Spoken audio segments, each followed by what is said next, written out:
yung natin sa iyo ay mga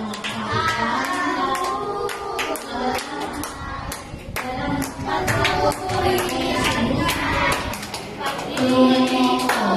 Kailangan kita sa buuin mo ang puso ng bawat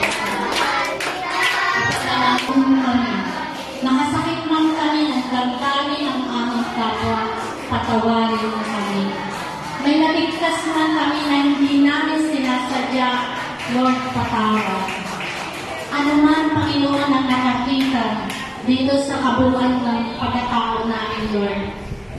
Ikaw wala ka nang nakikita, pero ang tao meron pa, Lord. Nawa, Panginoon, matutunan din namin i-forgive ang lahat ng ito. Kasi ikaw, sa oras na humihingi kami ng tawad, nagre-repent kami sa iyo, Panginoon. Kinakalimutan mo na ang lahat. Wala na, Panginoon, para sa iyo. Pero sa tao, meron pa. Kaya nais namin, Panginoon, tingnan mo ang puso ng bawat isa sa amin. Kailangan ka niya at kailangan ka ng kanyang mga nasatakupan.